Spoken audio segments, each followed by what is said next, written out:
What's up, you guys, and welcome to another episode of the Variety Views. I'm your host, the Variety Vendor, and I'm here to rank my top 10 list of best WWE matches of 2017. I might do something for New Japan or Lucha Underground. I'm still catching up with Lucha Underground. But I'll definitely do a list of that, in the coming weeks. I still got, so much stuff to get through. But let's talk about the WWE matches because there were a lot of great matches in 2017. Looking back in 2017, there was definitely a lot of good than bad, but at the same time, it's another year where it's just like, it's not a truly memorable year. Maybe in a few years' time, I'll look back upon it and be like, oh, that was a great time to be a wrestling fan, because there were times where I was feeling that way in like 2007 or 2008 or even 2009, where I'm like, ugh, this year sucks. And then a few years later, I'm like, you know what? Actually, that year wasn't that bad. And I'm like, you know what? There were a lot of great matches in that year, especially 2009. So I feel the same way with 2017. Maybe it's too fresh on my mind for me to really to critique it.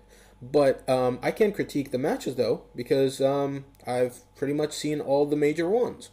So this is my ranking. Number 10 goes to The Bar, Cesaro and Sheamus, versus Seth Rollins and Dean Ambrose from No Mercy.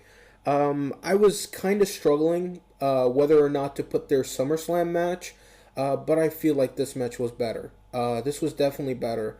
I feel like in the first 10 minutes, it was like, yeah, it's the same thing that we saw at SummerSlam, and there's no reason for this match to happen except for the fact that the rematch clause, they got to do it. And, then after those 10 minutes, I was like, holy shit, this is a really good match. Started kicking out of finishers. They started to do callbacks to their SummerSlam match, where Cesaro did that crazy spot where I believe Rollins, he was about to do like, a Hurricane Rana.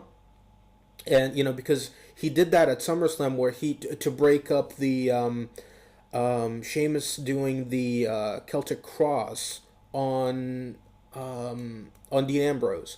And, Cesaro reversed it and did a freaking powerbomb spot off the top rope onto Dean Ambrose. And it was crazy. It was a crazy moment. The fans were like, holy shit. Some people might say like that should have been the final moment of the match, but at the same time, I feel like, they still had the crowd going. And this was, one of the reasons why I just, that was a fucking great match. Number 9 goes to Tyler Bate and Pete Dunne from TakeOver Chicago. Now, some people might, say that it was, match of the year, or even it was, oh my God, that was definitely, one of the best matches in 2017, one of the best matches on NXT. I will tend to agree, but at the same time, to me, matches, they need to have more of a story. Now, I'm not saying that they must have a story. Okay, I'm not saying like it's gotta have a story for it to be great. No, I'm not saying that. I'm just saying that it's a great match in a bubble. Like, it on its own, it's a fucking awesome match. But at the same time, you do need a little bit of context for it to be, over the top. But the reason why I put it over, The Bar and Rollins and Ambrose, because that had a great story, is because this was the story of this match, more so than, Pete Dunne trying to get that UK title from Tyler Bate, is that these two were trying to prove themselves. These two were trying to create a name for themselves. So I would equate this to 1999's No Mercy match, where you had the Hardys versus Edge and Christian in that ladder match, where they were out there to try to prove themselves. Or even Razor Ramon versus Shawn Michaels from '94's WrestleMania 10 ladder match, that famous match. Even though that Shawn Michaels was around for a long time. He was part of the Rockers. That was his coming out party. That was him finally, being like, this is me, and I'm gonna be the future of this company. That was him right then and there. More so than Razor Ramon, because even though that he lost, I felt that was that was the deal. Same thing goes for Bret Hart versus Roddy Piper from WrestleMania 8. I felt that sense of mentality when I was watching this. Great fucking match. Go out of your way to see it. It gets better and better every time I see it. But at the same time, there were better matches, I feel, in 2017. Number 8 goes to Asuka versus Nikki Cross on NXT TV. Last Woman Standing. This was an amazing, amazing match. I was rooting for Nikki Cross. I was just enthralled by her because this was the first time Nikki Cross was a absolute beast to the point where I'm like, you know what, put that title on her. I don't think anybody would have a problem with that. It doesn't matter when she takes it. When if she takes it right now, it would be believable. Same thing goes for Asuka. She was so believable because before that she didn't really have great matches. There were some good matches, but never this great. So I absolutely adore this match, and both girls just put themselves through the fucking line, not even on it, and destroying each other. And that final spot where Asuka barely made the 10 count. And Nikki Cross, looked like an absolute monster, even though losing. It was that great. Number 7 goes to Goldberg versus Brock Lesnar from WrestleMania 33. Now, WrestleMania 33 is definitely one of the weakest manias in my opinion. I didn't enjoy it as much as people did. A lot of people, really, really liked it. And as far as to go and say it was one of the best manias in a very, very long time. Maybe even the best mania since probably 30. And I tend to kind of disagree. Not saying that it was, horrible. It was just, I don't know. I don't know. It felt lackluster.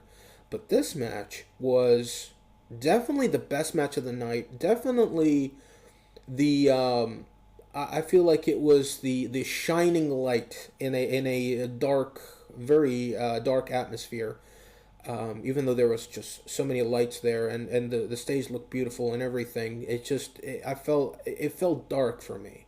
But this match was great. I love the story. I love the story for it. As much as people say that it was a great match, and it was, people tend to forget about the story, and I really like the story where Goldberg came out and he was like the only guy that had Brock Lesnar's number.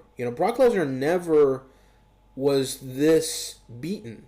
He beat everybody, and Goldberg was the only guy that Brock Lesnar never beat. And Goldberg, beat him at Survivor Series right away when everybody thought, oh my God, Brock Lesnar is going to destroy him. And hey, I thought he was going to destroy him. I was like, at Survivor Series, probably going to be Brock Lesnar beating Goldberg to a bloody pulp like what we saw at SummerSlam with him and Randy Orton. But it wasn't that. Goldberg beat him in like less than 2 minutes, and then we go to Royal Rumble, and Goldberg eliminates Brock Lesnar right away after Brock Lesnar absolutely destroyed everybody. And I'm like, holy shit, they're really going with Goldberg. Wouldn't necessarily completely agree with it. I wish it was with somebody that is younger, somebody that has a bigger future. But as far as stories go, this was great, absolutely awesome. Really love this match. And it's a very short match. You can watch it at any time. I think you can watch it while taking a long shit, and you would be done before even you can watch this match twice while taking the dump. So you're welcome for that image. Number 6 goes to. And this match, oh my God, this match, I wanted to put it up higher, but there were just, so many awesome matches. This was a 5-star match. I love this match. The Usos versus the New Day in a street fight on SmackDown. I think this was like 2 weeks before their Hell in a Cell match. And this was an awesome, awesome match. I would put it up higher, but there were just so many matches here that were great. Nothing taking away from this match. Hey, maybe somewhere down the line I'm going to be like, oh no, this is actually higher. Maybe I'm even going to go as far to say as this was my favorite match of 2017. But right now it's in my number 6. This was so awesome. This felt like a fight. This wasn't like the them having a choreographic filled match. It wasn't like them doing moves for the sake of moves. This felt like a actual fight. Them going at it. Them destroying each other. Kofi Kingston, I thought, was the star of this match. Him, wailing at the Usos with a Singapore cane, and everybody's just like, holy shit! And the cane was actually getting obliterated. Pieces were flying as he was just destroying the Usos with it. And the final moment with the New Day going over, I just did not expect. I was like, holy shit! And the title went back and forth, but I think this was one of the rare cases where I did not mind it at all. I was like, keep this going. Keep this going as far as you can possible, because I am enjoying the fuck out of this feud. Number 5 goes to Velveteen Dream versus Aleister Black from TakeOver War Games. Match of the night for me, definitely, and a coming out party for both guys. This was the match where both guys were like, you know what? We're going to go out there and have a great story. And they did. I think that they had, as far as a match goes, like, as far as moves and transitions and, it being in a bubble, I would say, the Tyler Bate and Pete Dunne match was better. But as far as a story goes, because of the story, because of the storytelling, all of that, the selling, and Velveteen Dream was definitely the breakout star of NXT in 2017. He was definitely that, and this match was the proof of it, and as soon as I saw him in that getup for the very first time, I was like, okay, you know what? I can get on board with it. He's trying to do something different. That's cool. Weeks went by and I didn't feel the character. I was like, okay, maybe he should do something else. And later on it was like, you know what? I think I'm getting a little bit warmer on Velveteen Dream. And then this feud started, and I was like, I'm totally on board. And when this match happened, I was like, Velveteen Dream, I don't mind him being a top guy for NXT, tomorrow. Like, if he was NXT champion tomorrow, I'd be like, absolutely deserving. Great fucking match. Really enjoyed it. The story of it, say my name, and the fans are just going into it. The Velveteen Dream coming out there, in his, with his tights, airbrush tights, with, Aleister Black on one side, on the other, Velveteen Dream, and it said, like, say my name. I absolutely loved it. I absolutely loved everything about it. It was so enjoyable. Great match. Number 4 goes to the Elimination Chamber match for the WWE title. AJ Styles versus John Cena versus Bray Wyatt versus Baron Corbin and I want to say Dean Ambrose. Yeah, Dean Ambrose was Intercontinental. Yeah, he was in that match as well.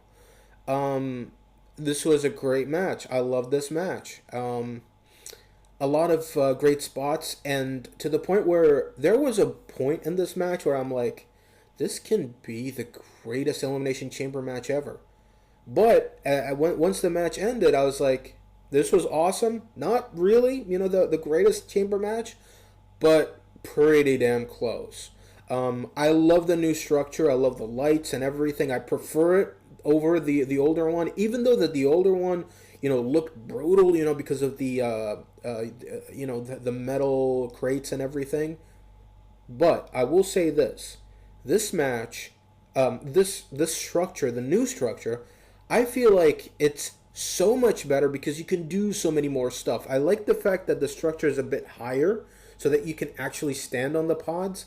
I like you can do so many stuff that the plexan glass onto the corners was so great because especially with Cena beating the shit out of AJ Styles, um, on that on that area, it was so great, and them actually doing spots all around the chamber. I'm like, yeah, absolutely, I'm all for this new structure, and it's I would say it's now my favorite structure, even better than the Hell in a Cell, because there was a point where I'm like, I don't think that there's a point for the chamber. I like the Hell in a Cell better, but now I'm like, I'm all for the new chamber structure.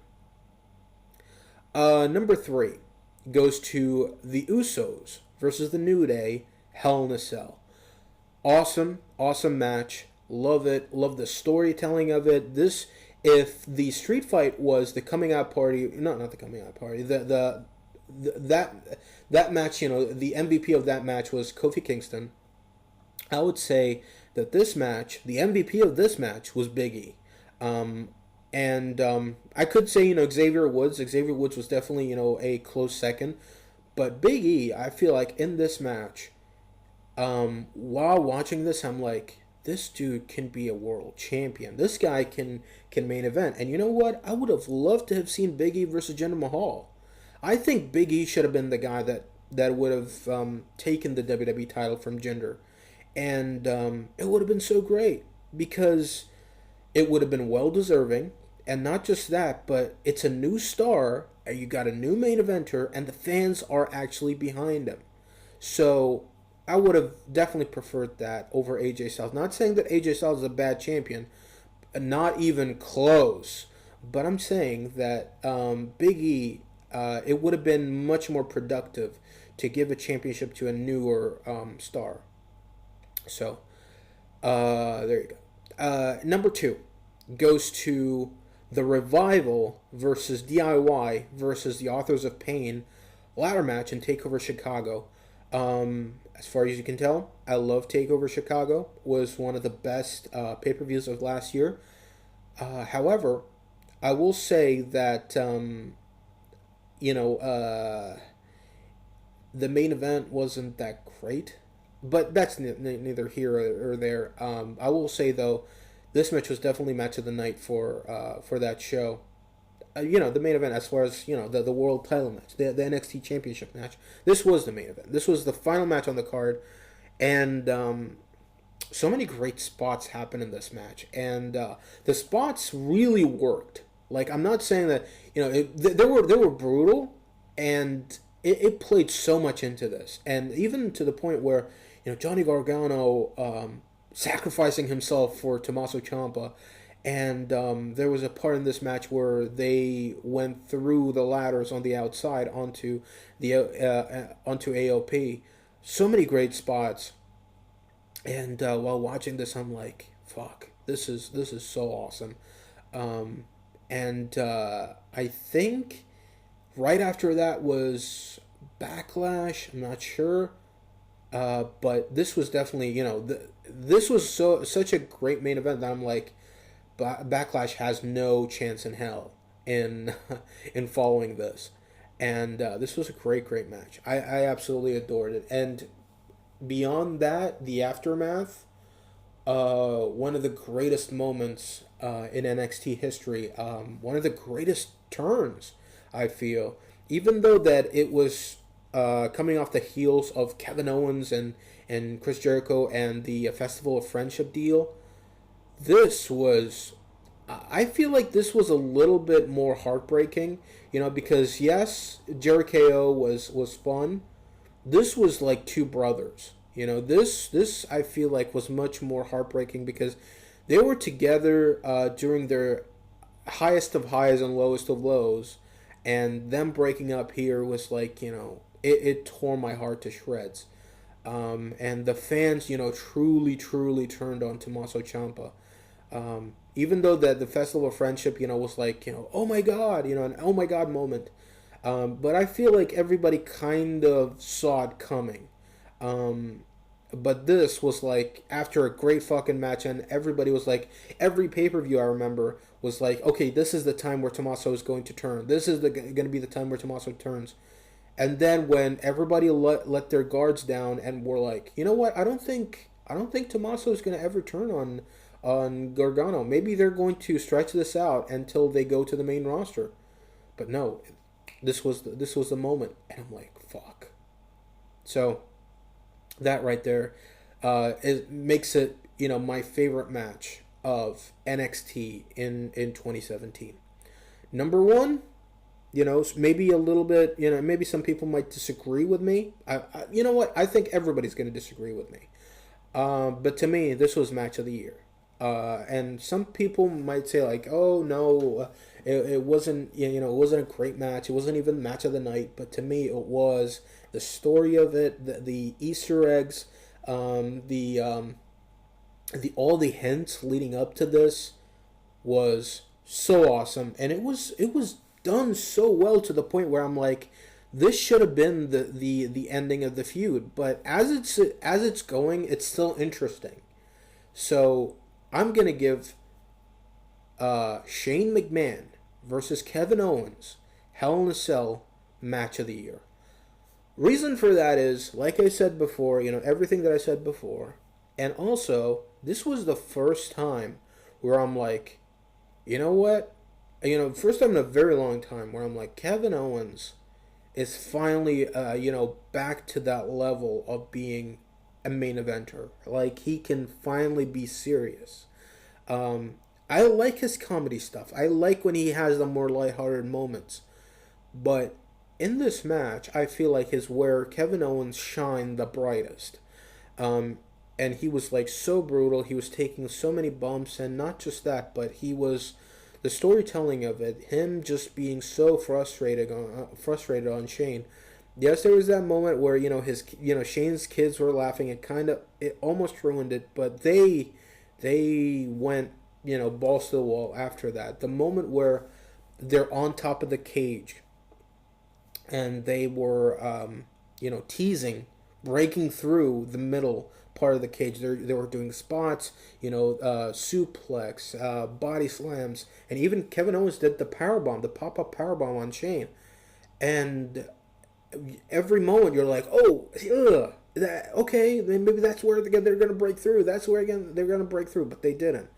The part where Kevin Owens goes through one table and then gets put on the other, and Shane goes up top and goes for the elbow, and I didn't even notice Sami Zayn. I was like, oh, okay, what? Who the fuck pulled Kevin Owens? And you see Sami Zayn, the close-up on Sami Zayn's face, where he's just selling it, and he's like, holy shit. And then him finally understanding, like, this is, I think, now I feel better about it because I knew that this is exactly what I needed to do. Then he pulls, Kevin Owens on top of Shane and pulls the ref, and he's like, count the fall. And I'm like, fuck. And then after this, Kevin Owens looks up at Sami, and him selling the fact that it's like, you, of all people, you helping me out? What the fuck? And them, hugging each other and finally getting back together.